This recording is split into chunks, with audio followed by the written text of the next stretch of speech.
So when I say the word vegan to you, what do you think of? I'm sure for many of you, you think of, vegans. I mean, why can't they just live and let live?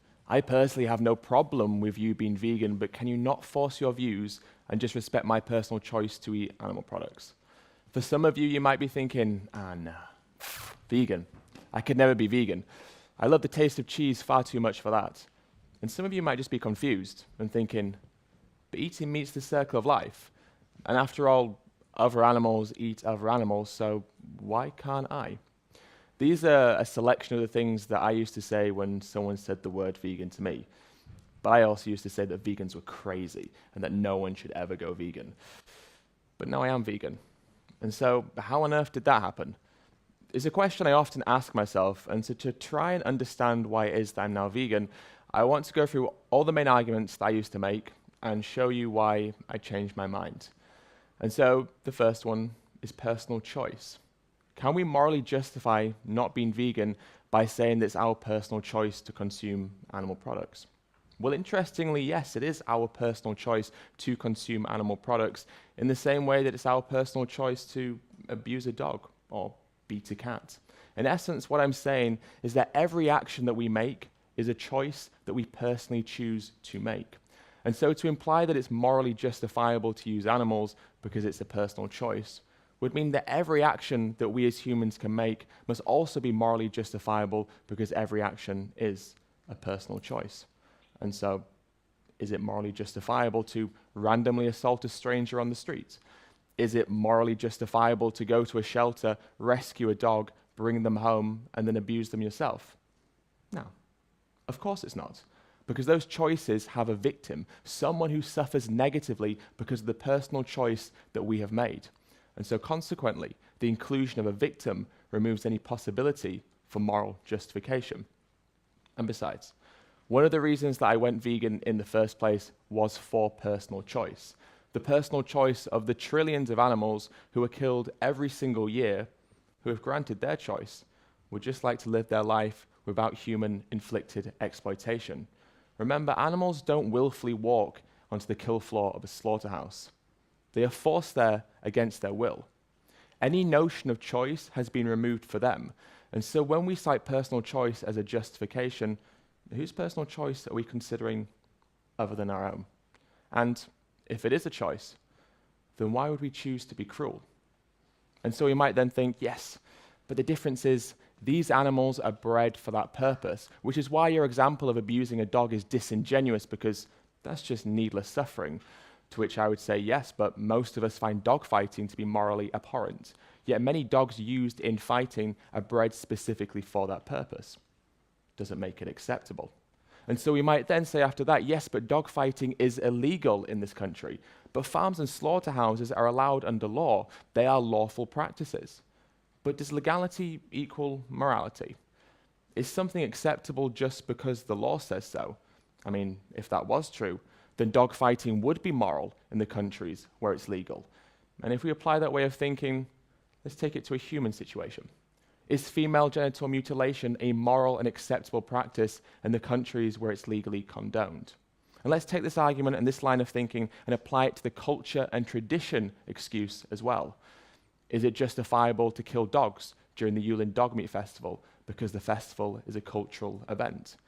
Is it justifiable to slaughter dolphins in Japan or pilot whales in the Faroe Islands because those events are traditional? And again, using that example of female genital mutilation, is that a moral practice simply because it is cultural and traditional? Because the thing is, if we try to excuse using animals by saying, well, they form part of our culture and can be used in our traditions, we therefore have to make every cultural and traditional action and practice morally justifiable simply because they are cultural and traditional practices. And so we might get to the point where we say, well, that's all fair enough. But the thing is, we need to eat animal products to survive. In fact, they are optimal to our diet. And so the question becomes, are animal products a necessity? Now, the American Dietetic Association, which is the largest body of diet and nutrition professionals in the US, and is formed of over 100,000 certified practitioners, has categorically stated that a vegan diet is healthy, safe, and nutritionally adequate for all stages of life, including pregnancy, lactation, and infancy. This is also supported by the British Dietetic Association as well as the NHS. Furthermore, there is extensive and conclusive research and evidence that links our consumption of animal products to some of our leading diseases and illnesses, including heart disease, certain forms of cancer, type 2 diabetes, strokes. The issue of thriving on a vegan diet is not a contentious one within the scientific community, and therefore, consuming animal products will be deemed an unnecessary action. And so let's progress the argument and say, yes, but you're denying us of our nature. After all, we are omnivores. Have you seen our canine teeth? And we've always eaten meat. If your ancestors didn't eat meat, you wouldn't even be alive today. And so to begin with, many herbivorous animals do have canine teeth.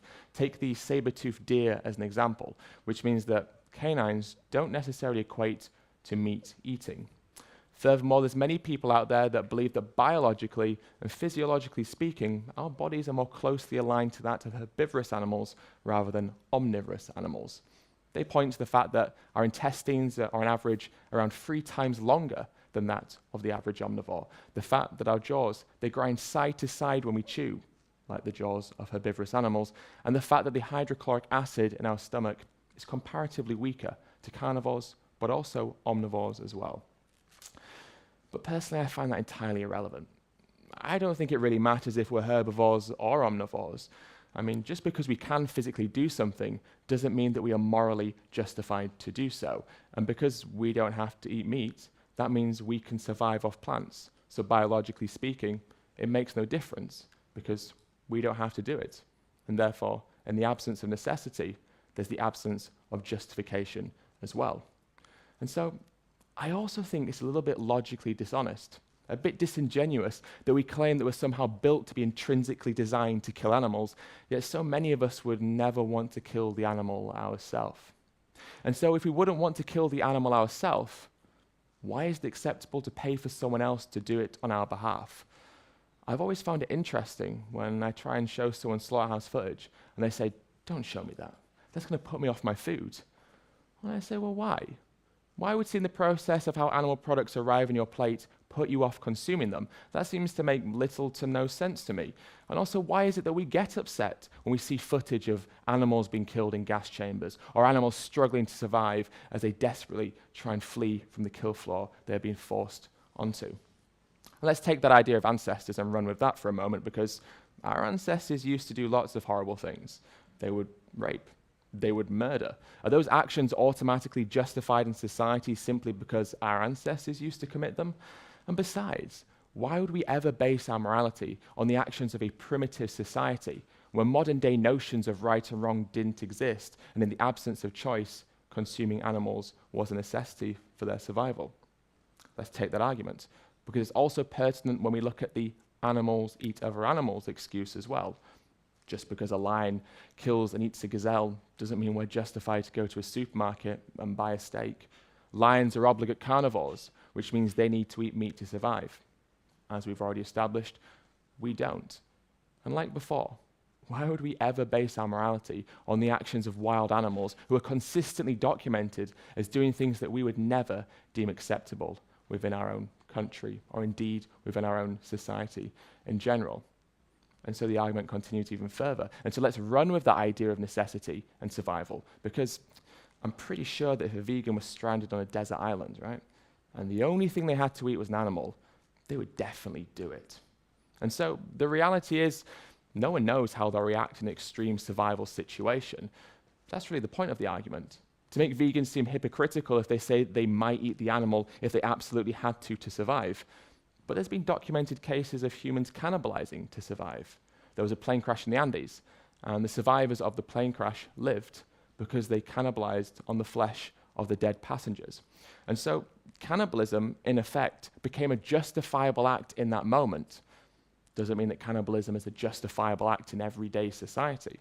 Likewise, just because a vegan might consume an animal if they absolutely had to survive, doesn't mean that consuming animal products is a morally justifiable act in everyday society. And so then the argument progresses further. And we say, yes, But consuming animals is part of the food chain. I mean, it's the circle of life. Everyone who is born must one day die. That's a natural process. That's symbiotic and harmonious to nature and the world that we live in. Now, food chains are incredibly important. They symbolize part of the natural order, and they help maintain and form ecosystems. Fundamentally, they're there to ensure that population sizes of animals are kept consistent and to ensure that the natural ecology is just well balanced. But what we do to animals when we selectively breed them, when we genetically modify them, when we artificially inseminate and forcibly impregnate them, when we take their babies away from them, when we mutilate them, when we exploit them for what they naturally produce for their own species, when we load them into trucks or trailers, take them to a slaughterhouse where we hang them upside down, cut their throat and bleed them to death, has nothing to do with a natural order. And most importantly, it fits none of the criteria required to be labeled as a food chain. You see, the food chain that we cite is a human construct created very conveniently to try and justify what is an entirely unnecessary act. It ignores the complexity and interdependent web of life that form our natural ecosystems. It is an appeal to nature fallacy that overlooks our ability to make moral decisions as beings who possess moral agency. In essence, the food chain argument draws upon the idea of might makes right. The belief that because you have the ability to physically exploit someone else, you're somehow justified to do so as well. And the circle of life, all that refers to is two moments of our existence that are certain, our birth and our death. Everyone who's born must one day come full circle and die. But what happens between those areas of certainty is variable. And it has nothing to do with a preordained circle of life. If we run with that argument, we'd be morally excused to harm anyone at any time in any manner that we so please. You'd be morally excused to murder an animal or indeed murder a human as well, running with that logic. And so let's move this on to a more practical note, because if the world went vegan, well, what would we do with all the animals? We can't just release billions of animals into the wild. That'd be devastating for the natural ecology. And of course it would. But what we have to understand is that animal agriculture runs on a system of supply and demand, meaning that when we buy a product, we demand that product be supplied. Now, farmers will only breed animals into existence that they can sell. They're not going to breed them if they can't sell them, because that's just not economically viable in the slightest. And so the shift to veganism will, of course, be very gradual. And so as the number of vegans increases, the number of animals being bred into existence will decrease proportionally. And of course it is an if, but if we ever get that vegan world will be a world where farmers are simply not breeding animals into existence anymore, and as such, we'll never be faced with the dilemma of having to either release billions of animals into the wild or take them to a slaughterhouse, so we simply discard their bodies. But okay, all right, I see what you're doing, I see where you're going, but this is the problem. You see, vegans are hypocrites. Haven't you heard that small animals sometimes die in the production of crops, and therefore you can't even be 100% vegan? Now, it's true. Animals like caterpillars and worms do die in the production of crops, and we also can't guarantee that small mammals like mice and rats don't sometimes get killed as well. But the difference is that notion of intention and certainty. You see, when we buy an animal product, we're intentionally paying for someone to cause the suffering and death of an animal. That is a certainty. When we buy a plant product, we're not. And so think about it this way. If you're driving down the road and you accidentally run over a dog, morally, that is not the same as if you were driving down the road, saw a dog, actively pursued them until you run them over. But the philosophy and ideology behind the argument that it's morally justifiable to buy animal products because sometimes small animals die in crop production adheres to the idea that, morally speaking, accidentally hitting the dog is the same as intentionally hitting the dog. And so what about plants? Because plants are alive as well, so why don't we consider plants within our circle of moral compassion? And so plants are, of course, alive, but they're not conscious. They don't have a brain, central nervous system, or pain receptors, but also more importantly, it can take up to 16 kilograms of plants to produce 1 kilogram of animal flesh, which means that vastly more plants are used in the production of a non-vegan diet than a vegan diet. So if we care about plants, logically and morally, we're still obliged to be vegan. And this also ties in nicely with what we were just saying about animals being killed in crop production. Because if more crops are used in a non-vegan diet, that means if we care about small animals being killed in crop production, we are again, logically and morally obliged to still be vegan. But what about soy farming? Because soy farming is devastating for the environment, is it not? Soy farming is terrible for the environment. But that's only because 70 to 85% of all the soy that is grown is fed to livestock animals. In fact, it's predicted that as little as 6% could be used for human consumption. And that's not even about vegans eating tofu, because soya is ubiquitous amongst nearly everyone's diet. It's found in breads, in cereals, sauces, chocolates, and so much more as well. So then we say, but do we have to be vegan? I mean, vegetarian? I get it. But animals don't die in the production of dairy and eggs, so surely being vegetarian is enough. Simply put, no, it's not. In the egg industry, male chicks are useless because they won't produce eggs. And they also won't grow to be the same size as the chickens that we kill for meat, which means that as soon as they are born, they're thrown into a giant macerator, minced up alive, or they're thrown into a gas chamber and gassed to death. All egg-laying hens as well will be sent to a slaughterhouse after around 72 weeks of life, when their bodies are fully depleted from being overly exploited, and they're no longer profitable to the farmer.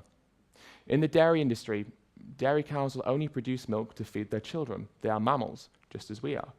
And so this means that farmers forcibly impregnate dairy cows year after year to ensure a continuous cycle and production of milk is there for him to sell, or her to sell. When the dairy cow gives birth, the baby will be taken away from the mother normally within 24 hours of birth. Male dairy cows are useless to the dairy industry.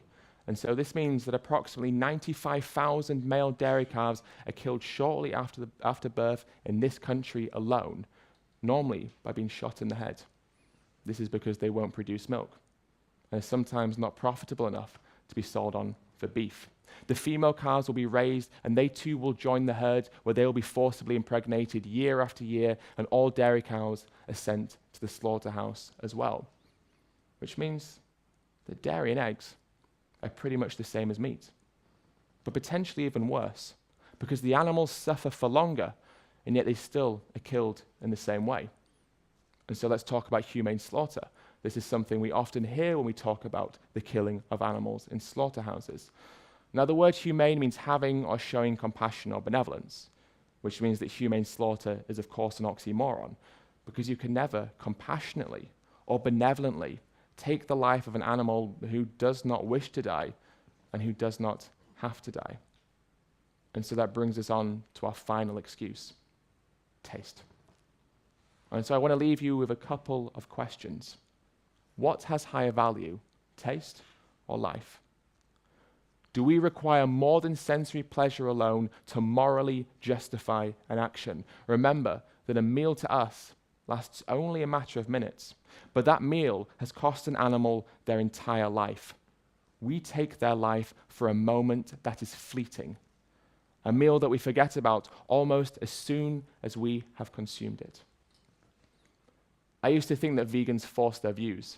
I said this regularly.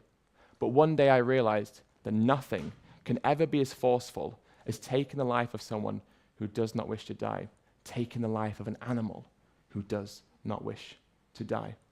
And so in the end, that's why I became vegan, because when put into perspective, my arguments held no veracity, no credibility, no validity. Fundamentally, I called myself an animal lover, yet I paid for animals to suffer and die on my behalf. Through all of the excuses I used to make, I realized that my values contradicted my actions, and deep down, I could find no real justification. Thank you so much for listening.